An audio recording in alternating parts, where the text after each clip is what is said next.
Bonjour Olivier, est-ce que tu peux te présenter en 2 mots? Bonjour, je suis Olivier Corten, je donne cours de droit international ici à l'Université Libre de Bruxelles, à l'ULB, et ma spécialité c'est plutôt tous les problèmes d'intervention militaire, de violation de la Charte des Nations Unies, de sanctions du Conseil de sécurité, donc c'est plutôt la guerre et le droit, disons. D'accord.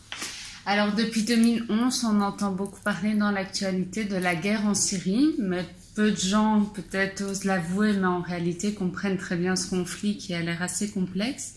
Est-ce que tu peux en 2 mots nous expliquer d'abord comment ça a commencé? Donc le conflit en Syrie, il a commencé dans un contexte plus large qui était ce qu'on a appelé le printemps arabe, et c'était les populations dans une série de pays arabes qui se soulevaient contre des régimes autoritaires. Ça a été le cas en Égypte, ça a été le cas encore avant en Tunisie, ça a été le cas en Libye, et ça a été le cas aussi à Bahreïn, et ça a été le cas en Syrie. Et en réalité, dans certains pays, ça a abouti à des changements de régime, comme en Tunisie ou en Égypte, mais dans d'autres pays, ça n'a pas abouti à des changements de régime, parce que les régimes autoritaires ont été soutenus, comme au Bahreïn par exemple. Et en Syrie, là, le régime a été soutenu, mais en même temps, les rebelles ont été soutenus. Et ce qui s'est passé, c'est que le régime a réprimé les manifestations populaires de manière très dure, et a donc massacré une partie de la population, a tué une série de personnes qui voulaient simplement plus de liberté. Et puis le conflit est devenu une guerre civile. C'était des troubles au départ, disons, et puis c'est devenu une guerre civile. Et à ce moment-là, cette guerre civile, elle est devenue aussi internationale, parce que d'autres États sont intervenus en armant les rebelles, sont intervenus en faveur des rebelles, puis sont intervenus sur le terrain, et alors d'autres pays comme la Russie sont intervenus pour le gouvernement.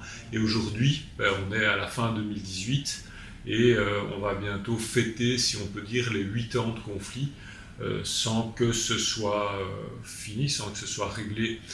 Entre-temps, il s'est passé évidemment des tas de choses avec l'État islamique, etc. Mais en tout cas, finalement, on est toujours dans une guerre civile au départ, enfin un conflit interne, des troubles au départ, puis une guerre civile, quelque chose de plus grave, et puis carrément une guerre internationale. Est-ce que tu peux nous expliquer, toujours aussi simplement, c'est parfait jusqu'ici, merci,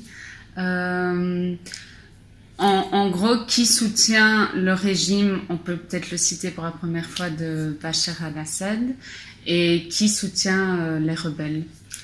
Oui, donc Bachar el-Assad, dès le départ, il avait quelques soutiens, notamment de la Russie, parce que la Russie a une base militaire en Syrie, et donc avait plutôt des bonnes relations avec le régime, alors que les rebelles, par contre, ont été soutenus par les États arabes, d'abord du Golfe, donc l'Arabie saoudite en particulier, et puis ensuite par les États occidentaux, les États-Unis, la France, le Royaume-Uni, qui à partir de 2013 ont commencé eux aussi à armer les rebelles.